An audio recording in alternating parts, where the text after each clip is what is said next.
along with yours truly. We're going to have a Blue Jays roundtable for the next hour. If you want to get involved in the conversation, feel free. 416-870-0590, star 590, 1-888-666-0590. Gentlemen, thank you very much for doing this. Well, I'll start with you, Arden. Two things you're concerned about with the Blue Jays to start, and what you're most looking forward to seeing when you get down to Florida. Jeez, that's a lot for a first question. It is, that's I know. 3 questions. Especially for someone who didn't get to bed till 4. You're not planning on doing much work today, are you, Jeff? Hell no, man. I got 3 people in here. I'm going to sit back. I may step out. I may start smoking. You never know. 2 concerns. Backup catcher would be one, and I'll go with organizational depth as a second. If I can kind of flex the rules there, I think those are 2 front burner concerns. I'm not that concerned about the 5th starter or the bullpen. I feel like those situations will work themselves out. But yeah, backup catcher and organizational depth. And what was the third? What are you most looking forward to? Like what do you? Spring training being over. Yeah, you know what I mean. We're about to start like a 60-day dry hump here. You know, right? Like it's people get really excited when spring training starts. It's like baseball's back. Like 6 weeks of waiting is about to begin, right? Well, and if you talk to managers too, they'll tell you that as soon as pitchers and catchers report, nothing good happens in spring training. No, I mean it doesn't. There's nothing good can happen. Nothing. The only news is going to be bad. Exactly. Somebody's going to step in a sprinkler head. I was going to say shower head. That may happen too. Somebody's going to step in a sprinkler head. Well, and have a bunt drill go wrong. Have a bunt drill go wrong. Well, I understand, like, back in the day when players would, like, booze all winter and, like, treat their bodies horrifically, you kind of needed these 6 weeks to get back in shape, get ready for the season. But now you're talking about, guys been down in Florida working out, since the beginning of January. These are guys who treat their bodies pretty well. So at some point, somebody's going to say, cut it down by 2 weeks, start the regular season early. Oh, it gets talked about every collective bargaining agreement cycle, right? The complicating factor is that a lot of these places in Florida and Arizona, they put up a lot of public money for a certain amount of time. They're expecting a certain economic impact. So you can't sort of just scale that back and say, hey, tough luck. Thanks for the stadium. Yeah. Right. Well, you can. People you have can, done that. The Miami Marlins have done that. Well, not everyone wants to run their team like the Miami Marlins. So that's the difficult part. But I've talked to a lot of players over the years, and it seems that every time there's collective bargaining agreement, there's a sense among some players. It's like, let's talk about shortening this. Mm-hmm. Let's see if we can scale it back. But the big issue is the way pitchers are so meticulously built up is that you need those 6 weeks. And in a lot of cases, it's almost like the buildup continues for starting pitchers once opening day hits, too. There's still a lot of reluctance to let guys go much beyond 100 pitches. Well, that's true. And I mean, how many times do we see a team take an extra pitcher with them? Because there's concern. What are your concerns with the Blue Jays, Shi, going into Dunedin? I wouldn't say concerns. The things that I'm most interested in watching is just how all the different puzzle pieces for the pitching staff are gonna end up fitting together, because there's so many permutations and ways that you can go. Is Sanchez in your rotation? Is he in the bullpen? What happens with Jesse Chavez? Where's Gavin Floyd?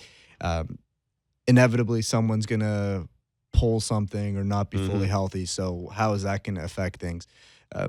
Arden makes a good point about the backup catcher situation, but I think Josh Tolley is fine if he just has to catch R.A. Dickey in a few day after night games. The issue is if Russ Martin goes down for any extended period of time, that situation gets really frightening. So that's going to be interesting. The left field situation, you'd like to see Michael Saunders be fully healthy, and he's that injury last year is so unfair to him. It's so detrimental to his career, to his earnings. If he's able to come back and be healthy, he's got a chance to really contribute to this team in a big way. And if he's not healthy, then all of a sudden it's get creative time in left field. I think left field, catcher, like these guys have said. I mean, there are some question marks on this team. I still think the rotation is one of those too. With Sanchez, can he command the ball enough? Does he have enough in terms of secondary pitches? And then even Jesse Chavez, where does he fit in? Drew Hutchison could be a wild card for the Blue Jays too, because if he looks really sharp, then they would have a good problem on their hands. I think we've seen since, I don't actually know when it happened. It may have been when Mark Shapiro was on prime time. It may have been the state of the franchise or whatever it was rebranded, the leadoff, I think is what it was rebranded as. But I get the sense, or maybe it's just frankly because spring training's about to start, but I get the sense that the fan base is a little settled down right now about the front office shift compared to what it was 2 months ago. Am I getting the same read you guys are getting? You can only stay angry for so long. Well, I mean, I've stayed angry for 55 years, so it can be done.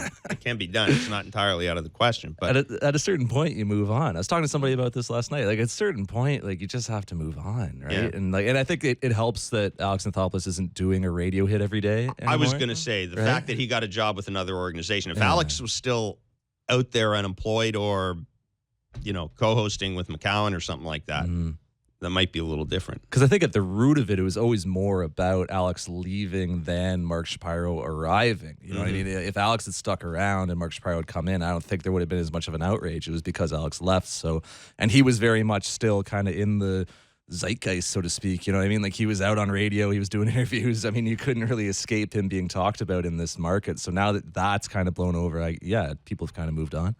I think they definitely have. And it doesn't really take that much. I mean, here we are as spring training's about to begin.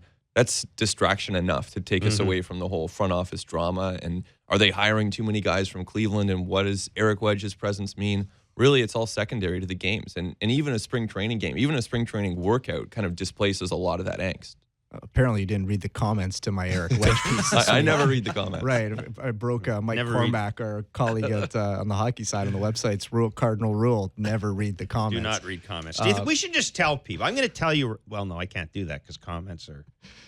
No, I mean, we read all your comments. We read all your comments religiously. I legitimately do. I read them all. They're so entertaining. Like, it's fun. I read them because I try to figure out who at Sportsnet is writing something. Because which person you've crossed. I'll tell you the truth, man. We got people in here who respond to those things. We got people in here who under assumed names. I mean, I just know. No, trust me. I think it's always good to know what portions of the fan base are thinking, and it's important to remember that Twitter and people commenting on stories aren't representative of the entire fan base. And I was pleasantly surprised at leadoff at the fan reaction. I thought there was going to be a little bit more unease with Shapiro and Atkins, and it really seemed to ebb a little bit. Having Gibby there kind of helped too. I think that did, but ultimately, look, whether you like it or not, it happened. This is the regime, and you still have the majority of the team that won the American League East last season coming back intact with the reigning American League MVP. Multiple All-Stars. There's a lot to like about this team, and there's only so long that you can get stirred up in that drama, the offseason, how things played out. Regardless, this is what you're dealing with. So, like Arden Ben said, you move on. It's not like they came in and traded Jose Bautista and got rid of Josh Donaldson and did a bunch of. If anything, they made the team better. They made, they brought in a serious player development system, with Gil Kim and Eric Wedge, like you said, and they've added to the front office and they've built out and they've done things to make this team better. And they've come out and said, hey, we want to re-sign Jose, we want to re-sign Edwin, we want to talk about this in spring training. So they haven't done anything I can think of that would be really unpopular. I think for a lot of people though.